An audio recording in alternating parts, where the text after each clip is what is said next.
As followers of Jesus in the midst of another polarizing election season, we don't have the choice to walk away from our responsibility to change broken policies that are breaking our neighbors, or to end relationships with our family and friends who might think differently than we do.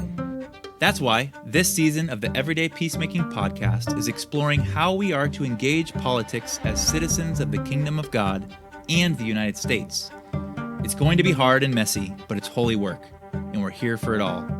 Thanks for joining us for Peace in Politics, becoming everyday peacemakers in and outside of the voting booth.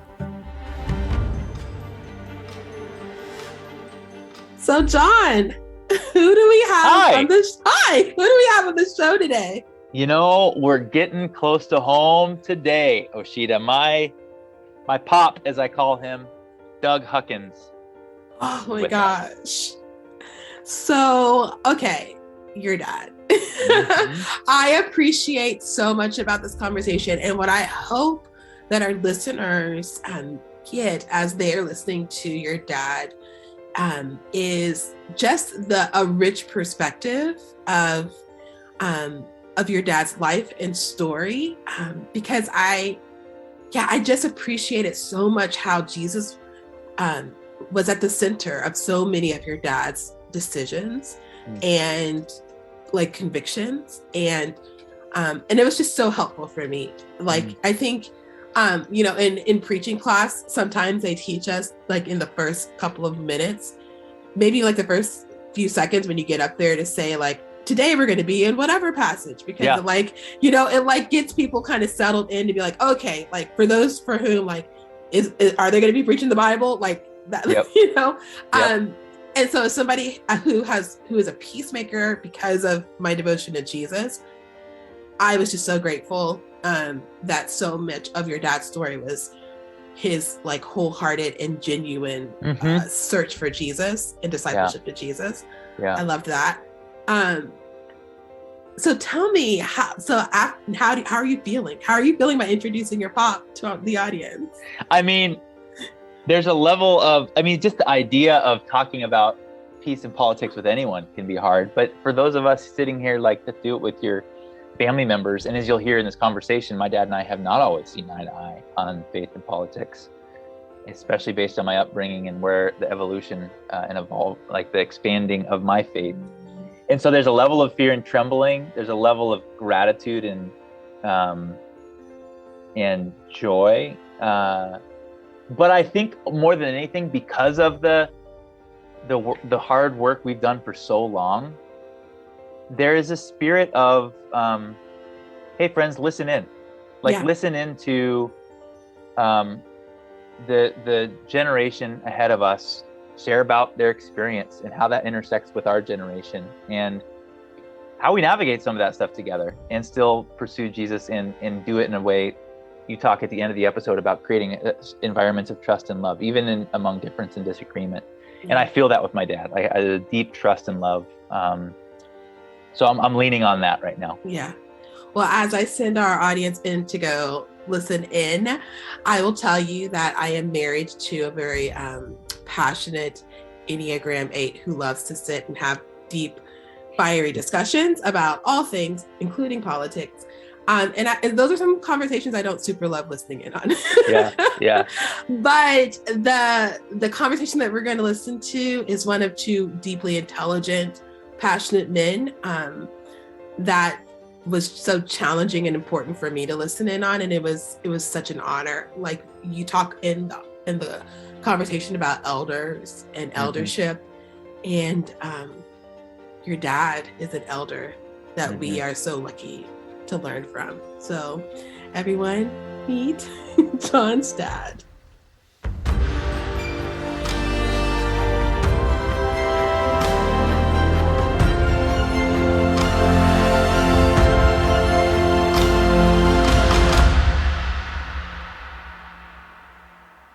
All right, everybody. Thanks for listening to this season of our podcast, Focus on Peace and Politics. It's been quite a ride, and I am really, really excited to introduce you all to my dad, who I often call Pop, and I probably will throughout this conversation, Doug Huckins.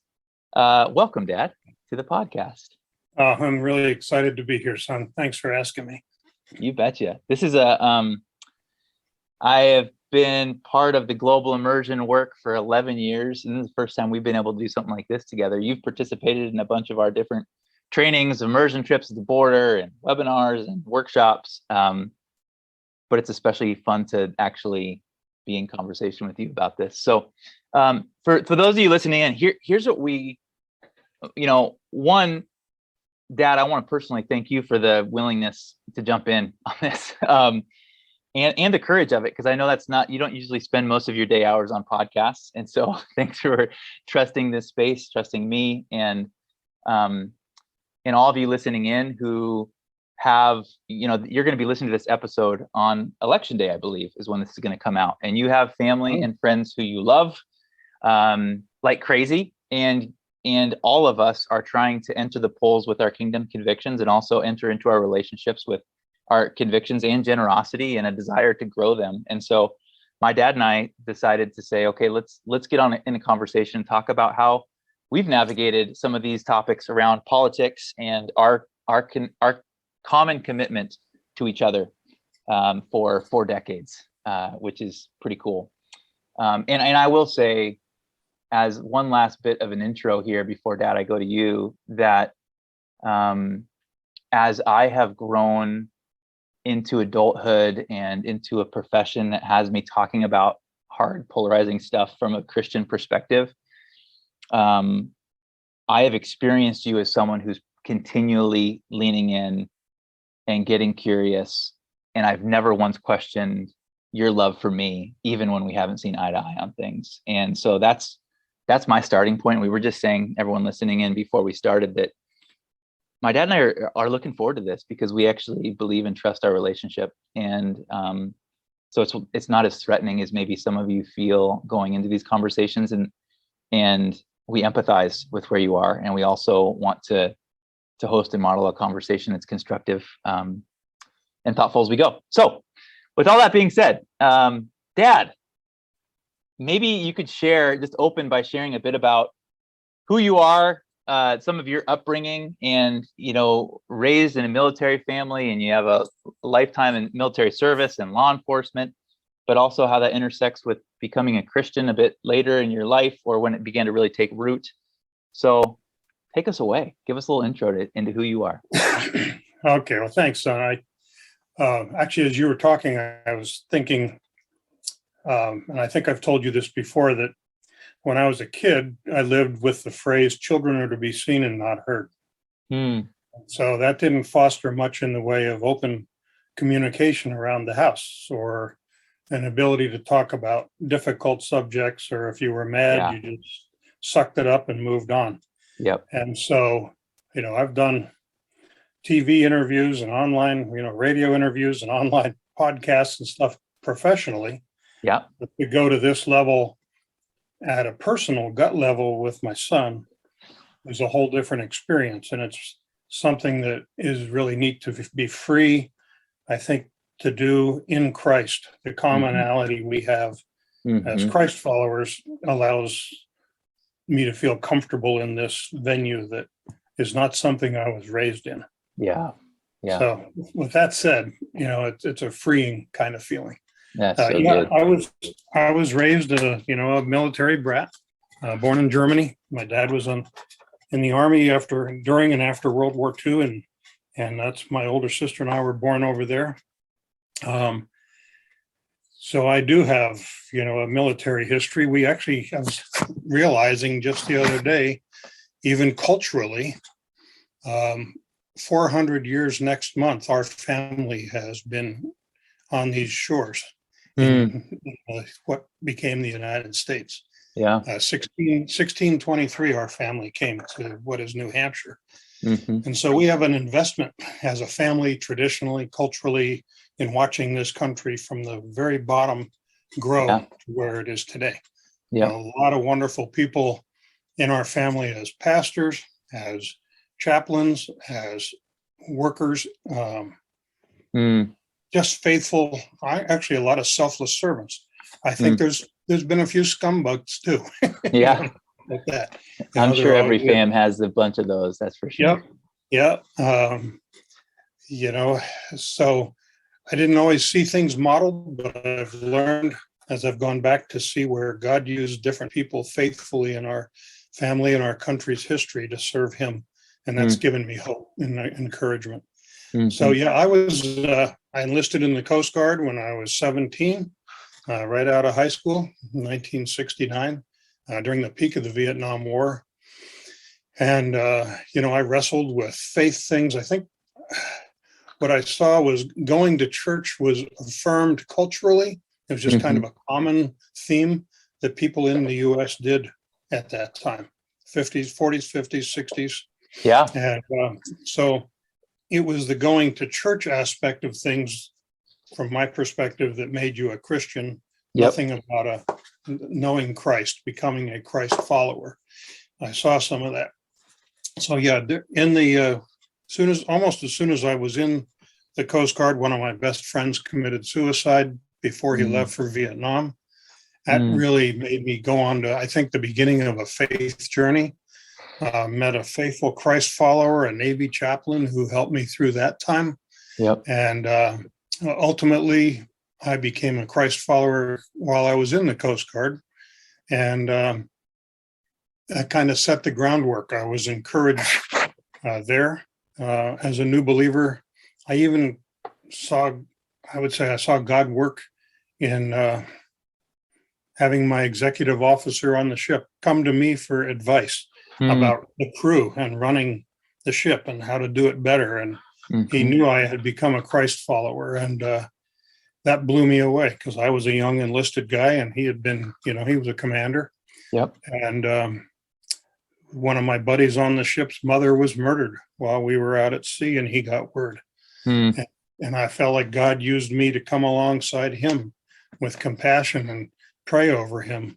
50 years later, he still has the Bible that I gave him. And he lives in Missouri, but there's a common denominator that we have. So then when Mom and I got married in 73, she had been part of my Coast Guard background. We were dating while I was in the Coast Guard. And yet, I think because I became a Christ follower in the military, and because of my upbringing, I had a desire to still serve. And I really wanted to be a different kind of a leader. I had seen leadership gifts, I'd say, start to blossom. And so when we went to Cal Poly, I got my commission through the ROTC and became an Army officer. And in 1979.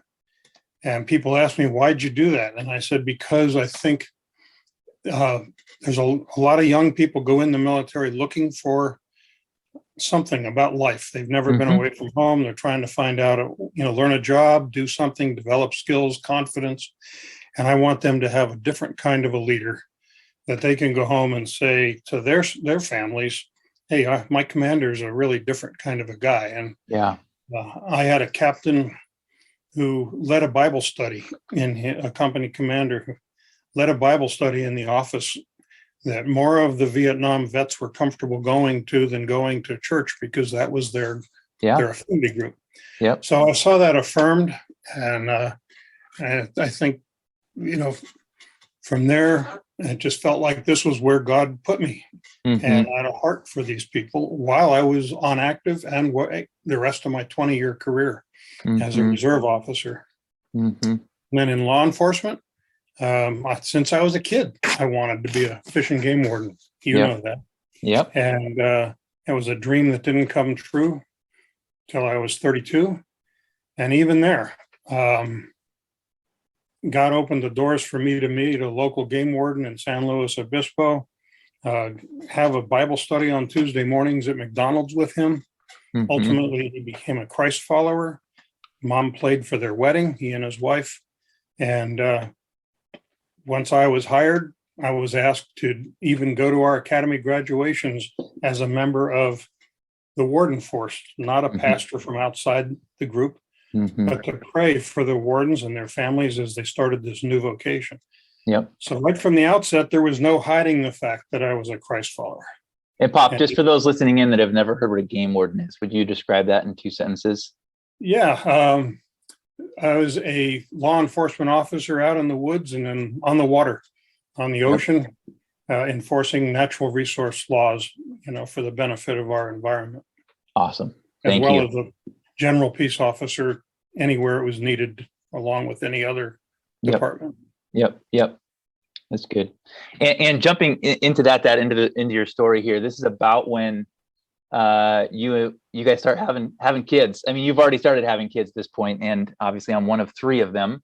And so now you're raising a family, young parents, you're post-active duty military, in law enforcement full-time, still in the reserves military, and deeply committed to your faith. And that was the faith that I inherited. That's what I experienced as a little guy. All my youngest memories are of being at church and part of that wider community multiple times a week, and many sleepless nights as you were out on patrol and in spaces that were putting you in very vulnerable contexts. I mean, I know for a son, it was there were times I'd wake up in the morning and be really excited that you were back home. And I'm certain that's true for my sisters and mom as well. But that was just part of our life. And it was also similar that, you were part of a family line that you married into with grandma, mom's mom, that was super into politics.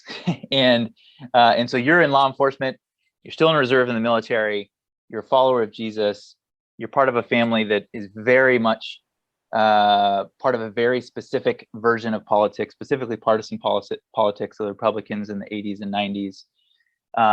So I'm curious, even as you tell the story, how are you beginning to interface with raising a young family, being in law enforcement, and this orientation to politics? Well, I was raised, I think I was raised in a conservative home politically, culturally, morally. I think with politics as a kid, we didn't talk about it as far as Republicans versus Democrats or anything like that. I think because culturally as a nation, we had a kind of a shared willingness, desire to honor God. Moral convictions were important. And if people were acted in an immoral way, were rude and crude, you just don't vote for them. You vote for people who have higher standards. That was kind of the political Christian thing when I was, that I remember as a kid. But once I became a Christ follower, I was very interested in, being transformed into what Christ would look like in the workplace and on the school and on the military and all this, and in the family. And I had nothing to fall back on. So I had what I called churchianity in my history. And so, coming into mom's family, which was very strong, mixed faith and politics. Almost, I don't know if I'd say the same thing, but it sure felt like that sometimes. I struggled with that always. Like, okay, to the point of how can you possibly be a Christian and then vote for that? Or believe in that? Divisive. And sometimes those conversations seem to overwhelm the spiritual conversations. They became political and almost, you set the other people who thought differently than we did. They didn't matter as much. How they're, first of all, they're not Christ followers. Secondly, politically, they're in a whole different ballgame. Culturally, they're despicable. I hate to say that, but that's how it felt sometimes. But I think Mom and I both were always a little uncomfortable with the way some of that went. We wanted to have our own beliefs, our own faith, We Yeah. wanted the best of Scripture model. What does Jesus look like? Yep. And, it just, I think because of our long history in this country, Mm-hmm. From the picture of Washington kneeling, praying at Valley Forge when his troops are starving and freezing, Mm-hmm. It just kind of fit God's plan for America. Never Yeah. thought about much of the rest of the world, Yeah. but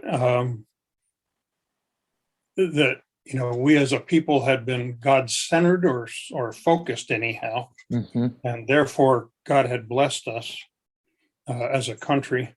Yeah. And if we got away from that, we wouldn't find Yeah. that blessing Yeah. anymore. Right. So right. it was a care for the whole country, Yeah. as well as personally, but Mm-hmm. it didn't really carry out into action on the streets as much sometimes. Yeah, that's right. Yeah. Well, Yeah. when you wanted.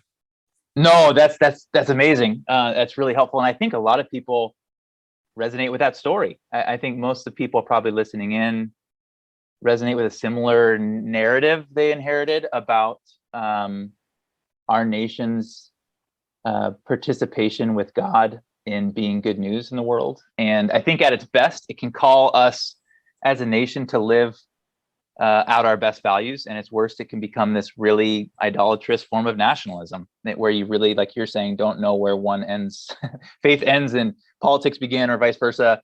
And I'll say growing up, that was very much that. You said at one point, there was times where you weren't sure where Christian and politics are. We more Christian or more political, or almost become synonymous without having words for it.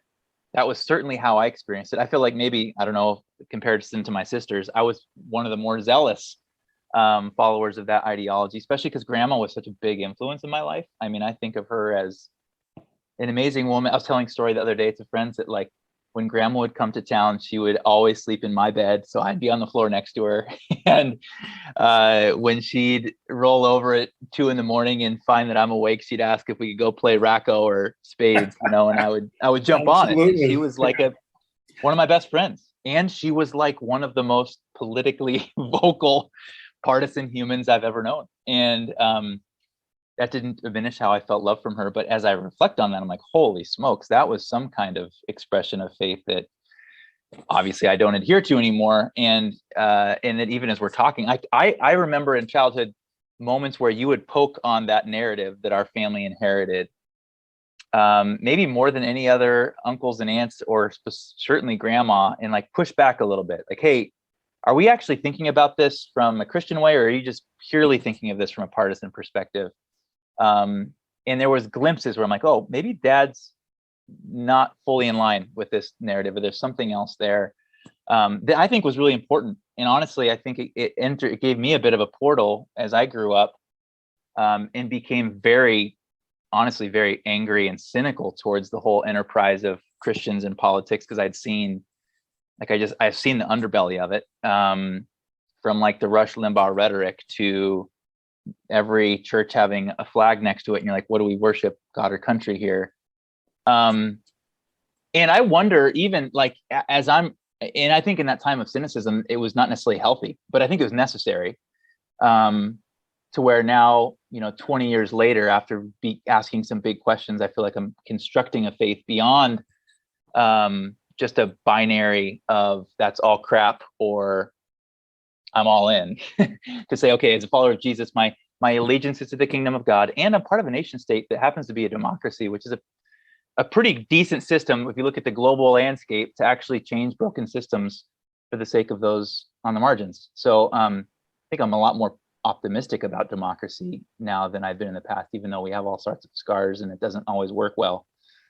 But I guess as a dad, and on a relational level, as I grew in my theological training and my convictions, and even became more outspoken about this, and now I'm doing a PhD in political ethics, and I lead an organization that talks about hard issues, trying our best to talk about them from the way of Jesus as we understand it. What was that like for you? I mean, what was it like for you to be a dad who, no doubt, and we've said this, we have not always seen eye to eye, and we still don't see eye to eye on every issue, but that isn't it doesn't preclude us from loving each other and growing deeper in our relationships. And I would say over the last 10 years, and we'll get to that in a minute, I think it's been amazing what we've been able to experience together. But what was that like, being a dad to someone you love who's bucking some of the family trends of how Christians engage with politics? I think there was a tension, and the tension was really related to John's on a journey. Yeah. He's on his own journey with Jesus. Mom and I in 71, 72, we got on our own journey with Jesus. Yep. Which was just as much of a pushback to the families we were raised in. Yeah. Like I said, I was involved in what I called churchianity. I believed in, apple pie, mom, America, and I went to church, so therefore I was a Christ follower. Yep. That's what I told mom when we were starting to date. She called me up short and said, I can't see you anymore because I've given my heart to Christ, and we're not on the same sheet of music.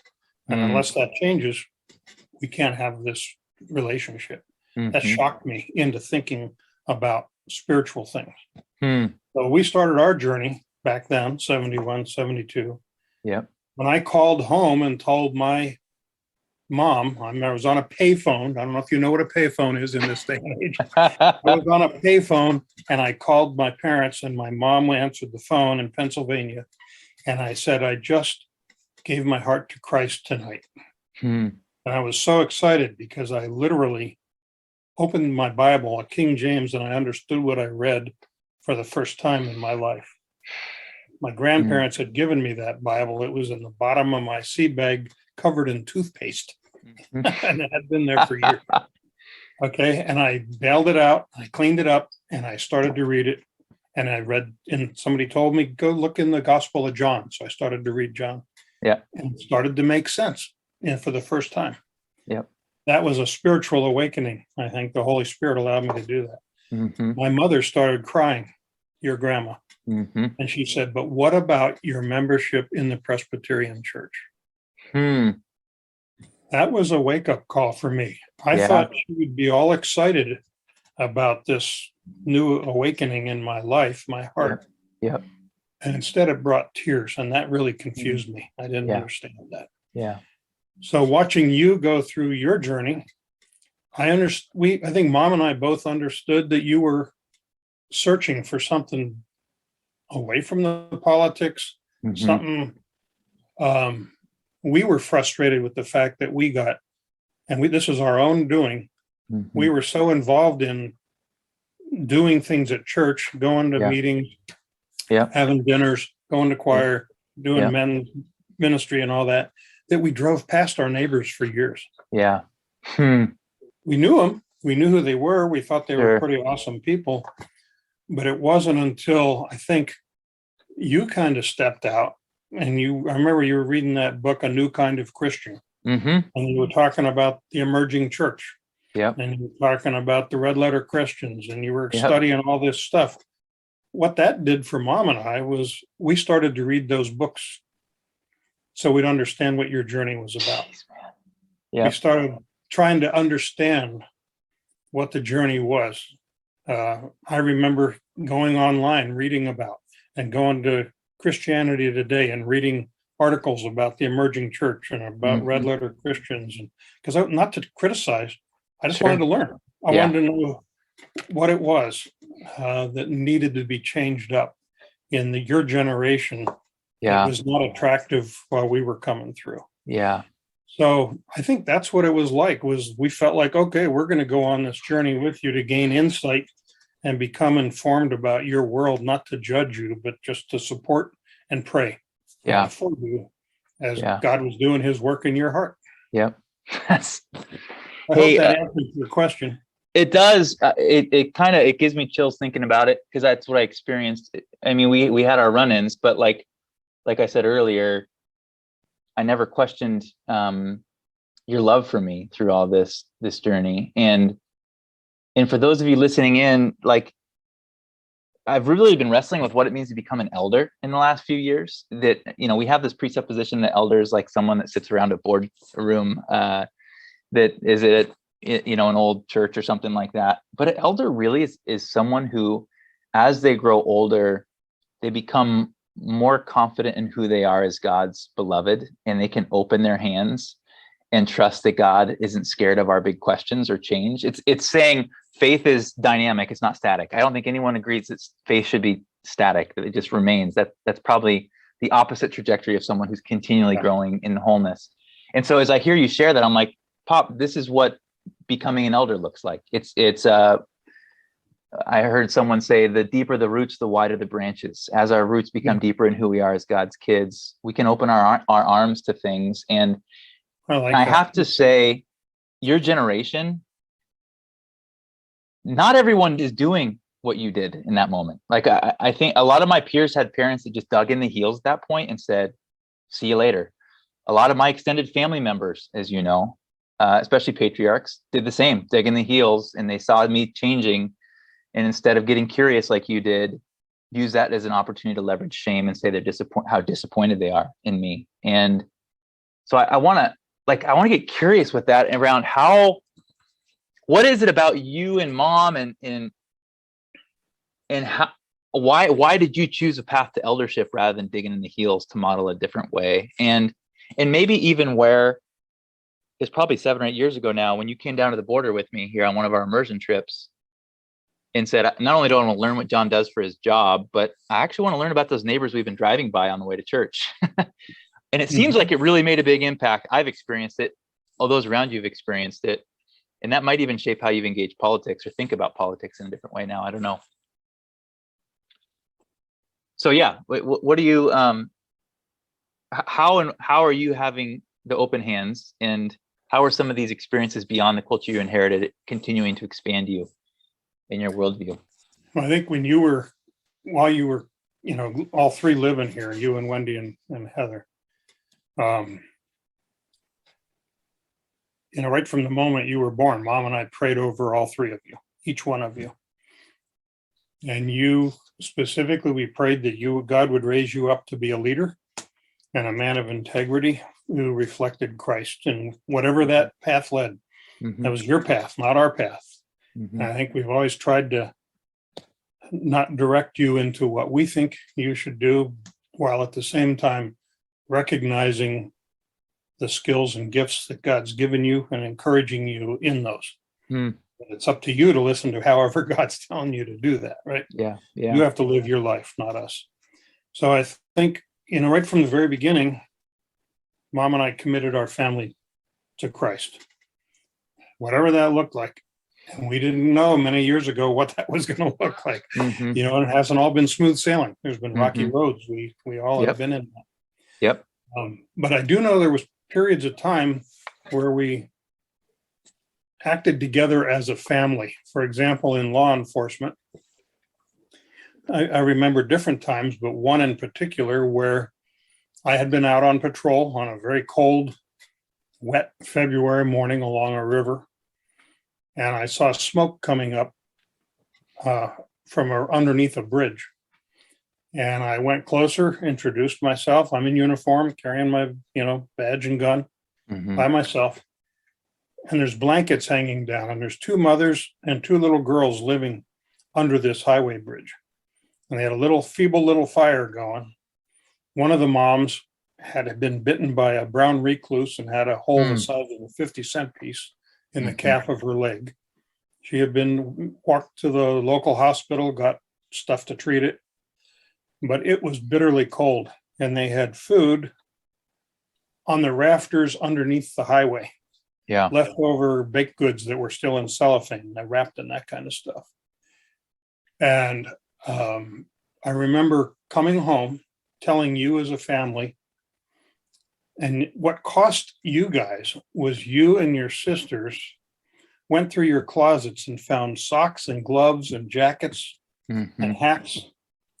And Mom got food and scarves. And I went back in my patrol truck, found those people, and the joy of taking a box out of back of a patrol truck with a badge on the side of it, and being able to talk to them. I didn't speak Spanish. Yeah. They spoke very little English, but Yeah. they understood, and they were very gracious and appreciative. But to me, that was like our family coming alongside somebody, as Christ followers, to be compassionate and actually take action as a family. Mm-hmm. And that we talked about that. And there was different times like that over the years, where I think we tried as best as we could to practice what we were preaching, if you will. At the same time, trying to fight off the dogmas of our past. Yeah. It's cost us some friendships. There's some friendships that have become tenuous over the years. After we went to Mexico with you, and we lived in the dorm with people from around the world. How wonderful that was for us. But to try to come back and translate that into, do you even know or care what other people are going through, to our friends and people we were close to, some of whom said, wow, thanks for teaching us. We need to learn more about that. And some others even recently said to me, and I said, boy, it'd be great to be together more often. And I was told that would be interesting. We could be together on a friendship level, one-on-one, but we kind of crossed some lines in,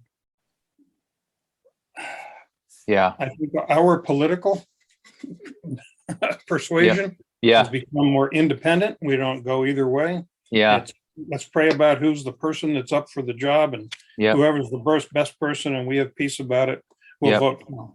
Instead of dogmatic this or that. And that has cost us in some relational currency, if you will. Others have accepted it.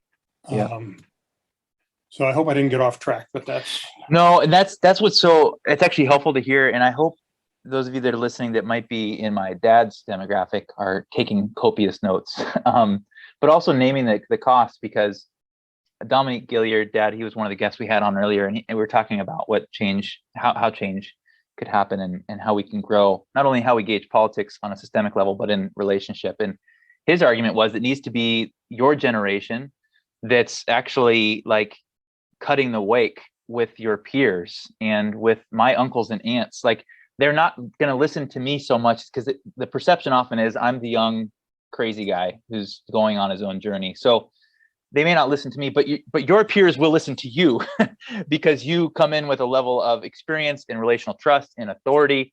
And so when you're saying similar things that I'm saying, they hear it in a different way. And I feel like you and Mom, especially in the last 5 and 10 years, have chosen to leverage your influence among your peers and among my extended family, our extended family, who personally I've been honestly very hurt by in many ways. And you've said, what's our responsibility to walk with this community on behalf of Jon and on behalf of Jon's generation? And I cannot tell you how tangibly me, and I'll speak for my generation, feels love from you when you do that. I mean, you'll probably never forget the call when I'm calling you in tears because of how much pain I've carried from our extended family's posture towards me. And you didn't hide from it. You jumped in with me. You created space to listen, and you went into hard conversations that I was not in a place to have because it was too triggering and too traumatic. And so those of you, again, in my dad's generation, there's another way. And thanks for stumbling towards it. And Dad, for my generation, I think it can be perceived, and especially as we go on our journey, we come with our past pain. We can get cynical. We also really are trying to do something. Like, those listening in are passionate about following Jesus and saying, okay, that evangelical thing in marriage of politics was unhealthy. What's the next thing? Like, we're in for that. We don't want to just point backwards. We want to say, what's the thing? Because we want Jesus to inform how we show up in the world. What's your word to us? Like, how do we build that thing without just pointing back at all the stuff that was broken and being jerks about it? Although we need to name our history. I'm not saying we're absolved from that. But what's your word to us? Like, how how might we move together in the next 5 or 10 years? Well, one of the phrases that you have so well written in some of your books was listen longer than is comfortable. Yeah. And that's not something I was always really good at in my younger years. I've been told I was stubborn. Needed to, you know, are you hearing what are you really hearing, or are you listening to what I'm saying? Yeah. You know, it's one thing to hear and it goes in one ear and out the other, and it's another for it to stop and digest it and own it. And so listen longer than is comfortable to people that you may disagree with, or you may find out after you've talked for a while, you don't disagree as much as you think you did. Yeah. Yeah. Imagine that. Right. So I think there's just like our generation may have a perception about Generation Z or millennials or whatever. Yeah. We need to stop and listen, talk, learn about, ask why, what's the deal. Yeah. I think I would turn it the other way too and ask the people who are listening to this, look at our history. The people from my generation, your grandparents, great grandparents. Let's look at our cultural history, our history as a country, things that went on. Why did they get that way? Where was the basis? Sure. One of the ones that I've thought of for years is that song, God Bless America. And I feel like, you know, your generation kind of writes that off like God just bless America and nobody else. That's how I've felt sometimes. Yeah. And yet I know the history of that song, when it was written, 1918, rewritten in 1938 as a prayer. It was a prayer. And it was at a time very much like today, when the storm clouds are gathering over Ukraine and Latvia, Poland, and there's storm clouds in China and Taiwan, and who knows when things are going to break loose. It seems like they're getting worse instead of better. And at that time, the words of the song, God Bless America, is just the chorus. While the storm clouds gather far across the sea, which they were. Nazism was taking over, country after country was being overrun. People were losing their freedom. It was a prayer, let us swear allegiance to a land that's free. It wasn't like, oh, we worship you, America. But we live in a free country, and America was very isolationist at that time. They did not want to get in a war like World War I. Again, they didn't want to be dragged back to the European continent. And so it was a prayer. The storm clouds are going on. Let's all be grateful for a land so fair as we raise our voices in a solemn prayer. God bless America. And it was a prayer of, don't let us go there. We don't want to get involved. Please keep us from that. So there's always more to the story. Sure. So I think for your generation to look at where we came from in the 60s, the 70s, actually study the politics, what was going on, the cultural issues, the issues with integration, segregation. I didn't see a whole lot of that where I grew up in Pennsylvania. Not that it didn't exist. Sure. We saw more integration. In my area was what they call them, the workers that came from Puerto Rico and from other the Caribbean area and worked their way up to clear the fields, pick the fields on the eastern seaboard. Here we see the people from Mexico, whatever, coming up through different cultures. There's a lot of similarities, but I wasn't exposed to the Mexican population. I was exposed to the other populations. But we lived in kind of a comfortable balance, but I know now that it was with blinders on. And that wasn't healthy. And like everybody had their place, and this is your place in society. And once I grew up and I've looked back at that, I'm going, oh, It was just the norm. It was accepted. That doesn't mean it needs to stay that way. That's right. I think that's where the pushback today is coming, Yeah. culturally and politically. Yeah. Don't identify us and put us in a corner and say this is the color of our skin or our background, and therefore this is our limitations.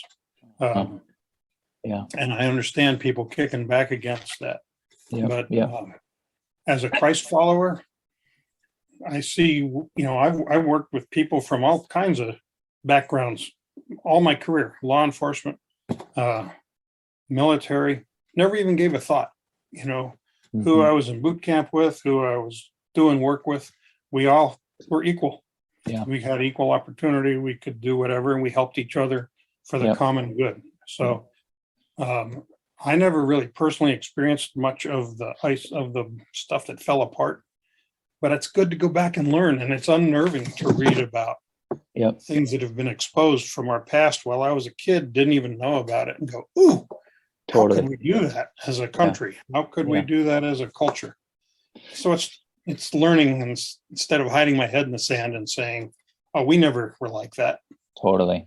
And I think that's the challenge. That's even the discipleship invitation is to say, okay, my experience has been this, and this seems fine, and the status quo seems good, and I had relationships, but as you've heard me and us talk about, that the road to peace, we picture that as God's restorative vision for the world, or relationships being rightly ordered. Yep.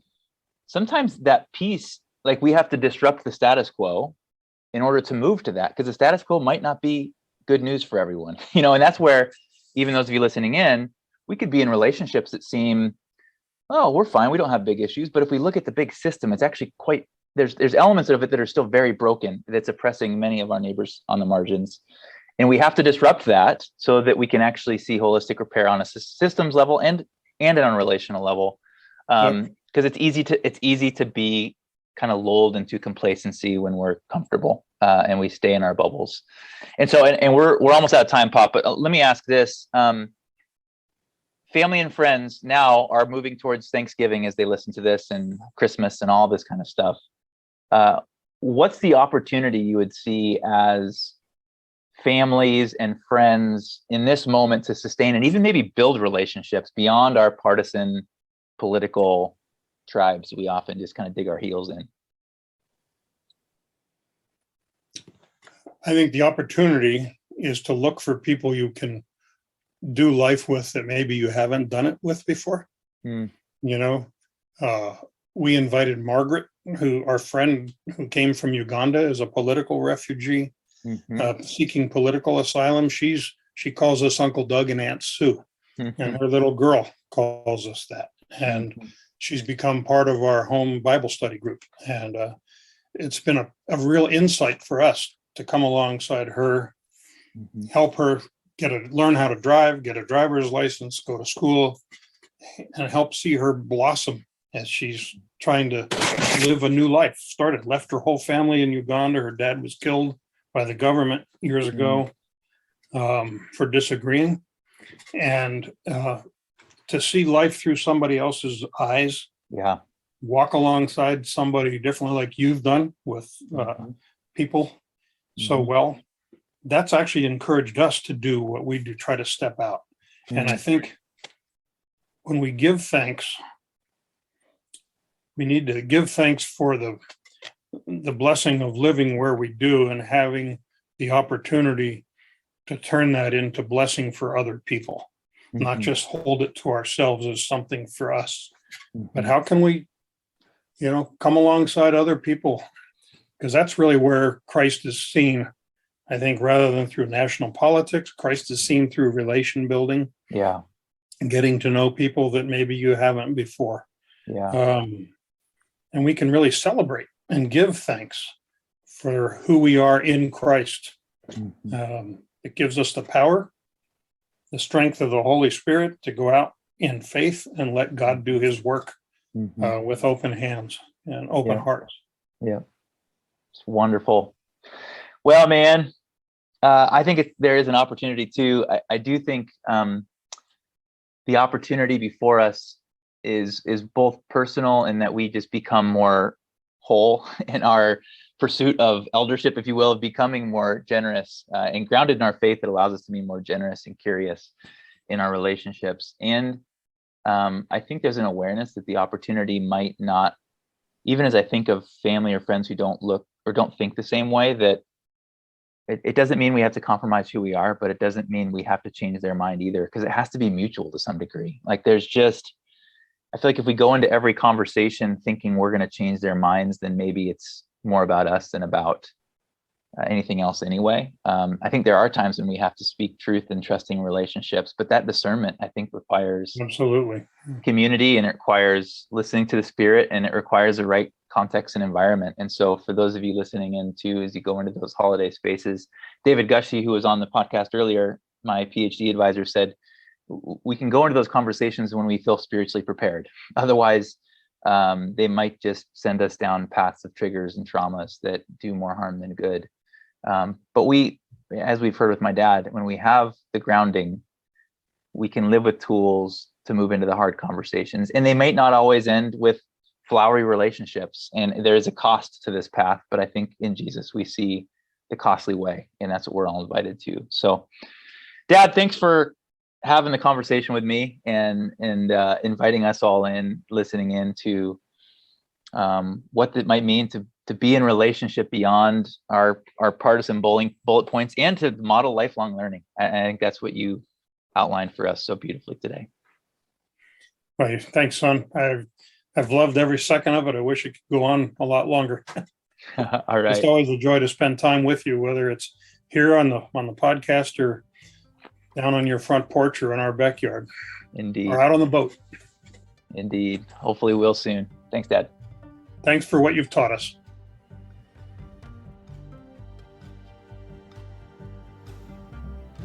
Hello, Everyday Peacemaking Podcast listeners. There's two things with Global Immersion we wanted to let you know about. First, this podcast would not be happening if it wasn't for our Embers community. This is a collective of folks from all across the country and the world who give money every single month to help fund our everyday peacemaking resources, like our monthly periodical called The Monthly Peace, our daily contemplative prayers, webinars, and this podcast. So, if you'd like to join this community of funders for $5 a month or $500 a month, we would be thrilled. You can follow the link in the show notes or go to our website, globalimmerse.org, to jump in on that. Second, we're about to open up applications for our 2023 leadership cohorts.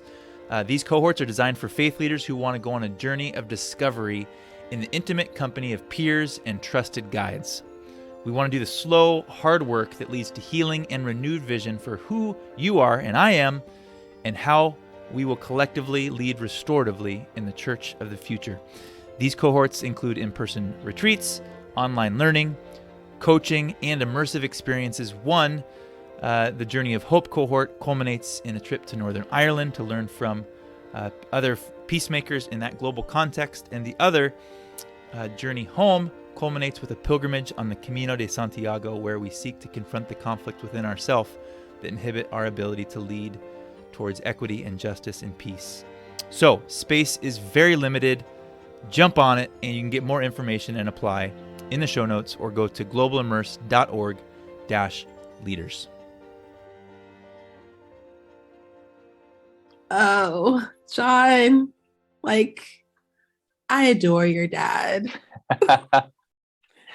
I often describe my dad as a tender bear. He's a big bear of a man, if you could see him. And he has one of the biggest hearts I've ever met.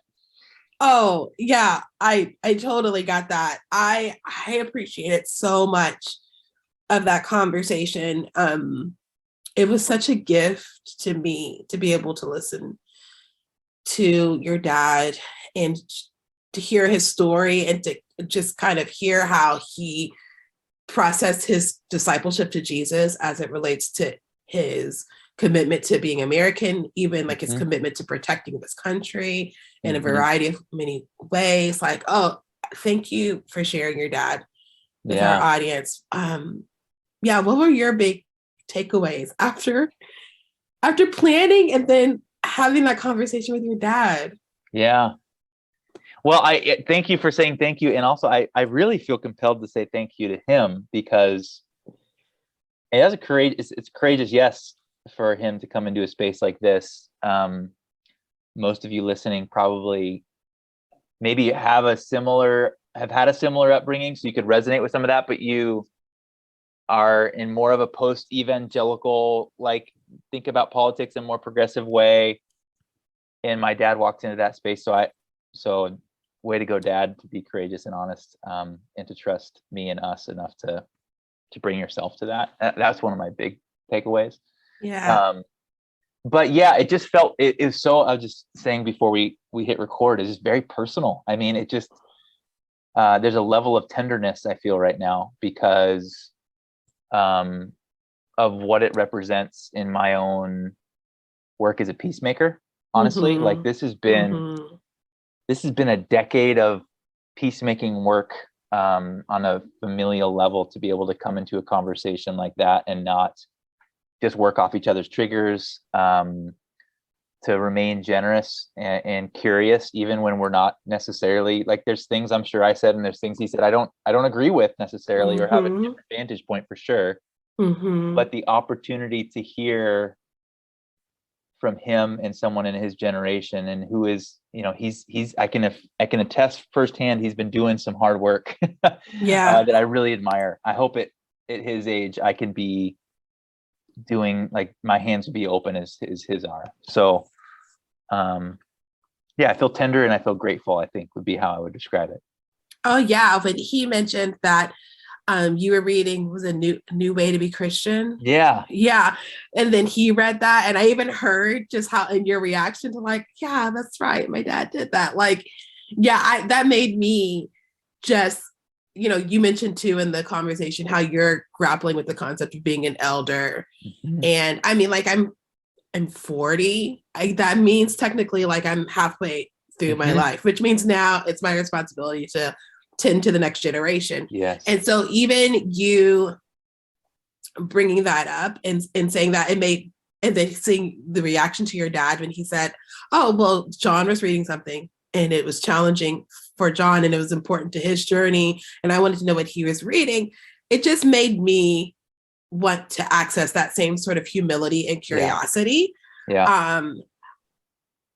And ask myself, I mean, I like, as a parent, you're a parent, we're both parents. There's a part of it that I heard, like, well, yeah, my kid's into this thing and I'm invested in my kid. So I just want to know what my kid is, kid's doing. But then I also heard him, as he continued talking, saying, well, yeah, I was, like, actually asking questions about my own discipleship. Like, I passed by my neighbors and I was curious about, like, why that was so easy for me and how, if and how that should change. And so, your dad was a beautiful model of, again, the curiosity and humility that's necessary to do this reconciling work.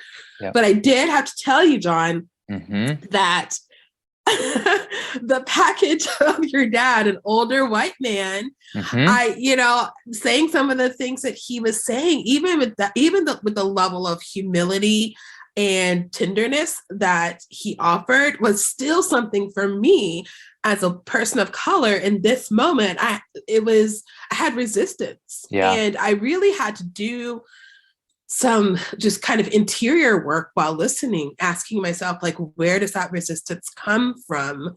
And what do I do with that resistance? I think too often, one of the reasons we kind of barrel straight into conflict with each other is we don't have the self-awareness or the skill set to stop ourselves and say, what's going on in me? that person is saying that thing or doing that thing. What's going on with me? How can I de-escalate?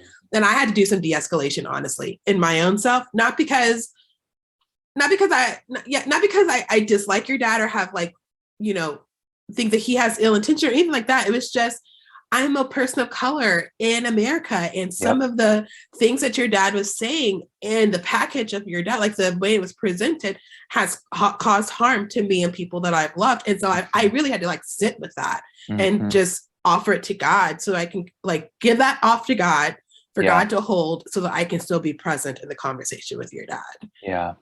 So, and how do you, as a woman of color, to, like, the narrative of the U.S.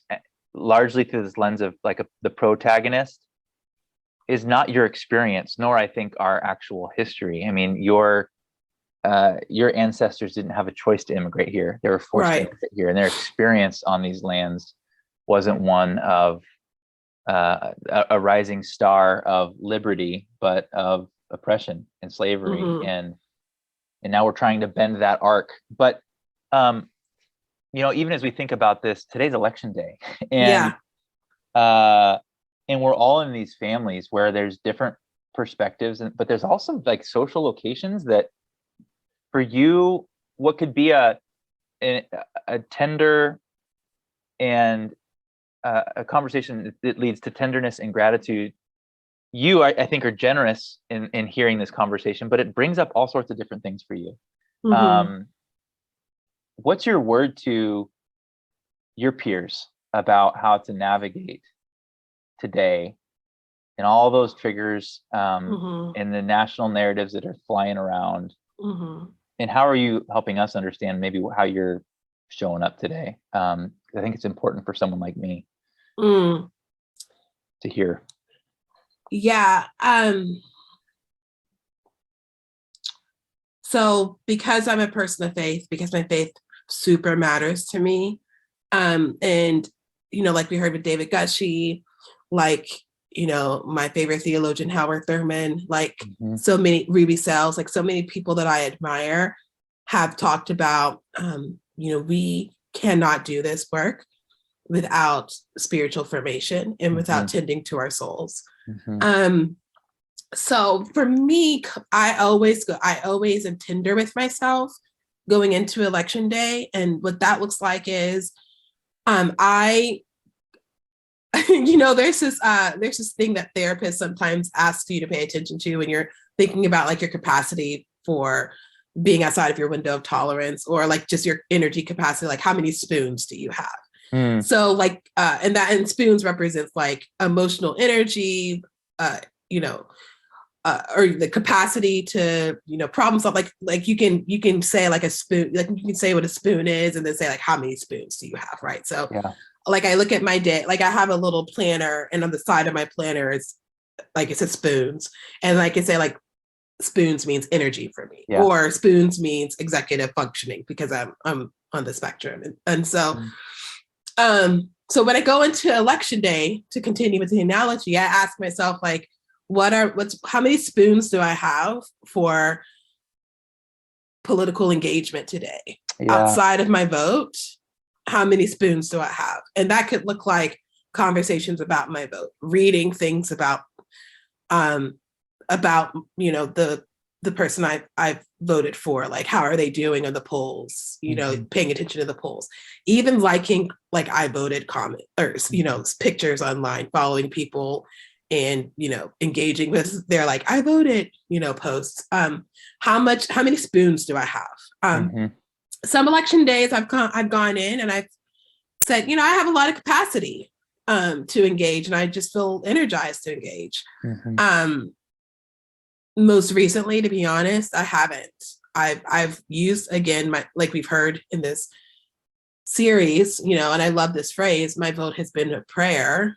I didn't know that that's what my votes were, but going forward, I'm going to think of them as that. So I sent up my prayer, and I have a sense that today is going to be like a low spoon day for me to just vote.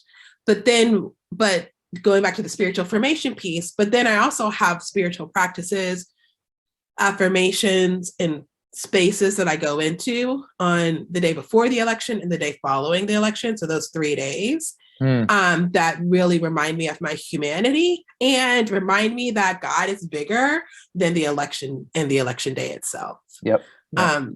And we've offered some of those practices here, but the centering prayer has always been really helpful for me.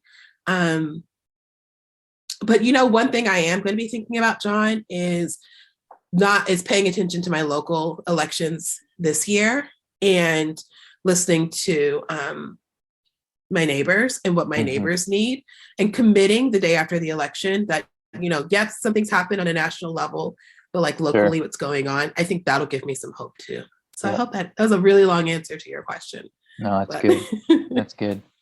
Well, it's crazy to think that we're wrapping up this whole season now, and to have been in it with you from the beginning, hearing our own stories and how we show up in this conversation, to meeting all these incredible guests, and then to have my dad on today and the gift he gave us to hear perspective from his generation, how he's navigating this, and then even our glimpse into our relationship, and to hear you process that and how you're thinking about entering the booth today. I hope it's been helpful for folks. I mean, our heart and hope has been to kind of de-escalate the conversation around politics and say, what does it mean to follow Jesus in the midst of this on a systemic level and on a relational level?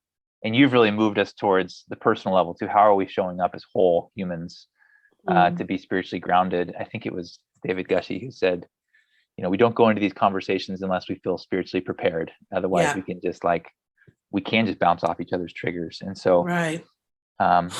I know that's one of my hopes, is this, we're going to punch that ballot with the common good of those on the margins in mind, hopefully at the forefront, reflective of our kingdom values. And we're going to be whole humans who walk into these conversations that may be hard, but we also discern when we're spiritually ready for them. And if there needs to be a boundary that's set or time, that's okay. And also, we have an opportunity to move towards each other beyond the binaries, which I think creates the soil for us to experience God's restorative work. And I'm grateful for that. I'm hopeful. Me too. Yeah. My prayer is, Jon, as I am just thinking about,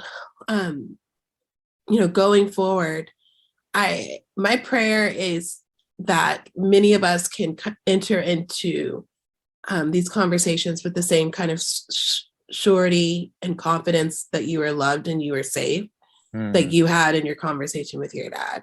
I'm sure our listeners have heard me be quite critical at various times of the invitation to have deep conversations. And I am critical of it only because we have not done a very good job at shoring up relationships and making them safe spaces to be that level of honest and vulnerable and challenging that your dad and you modeled. I mean, I got a sense that this was just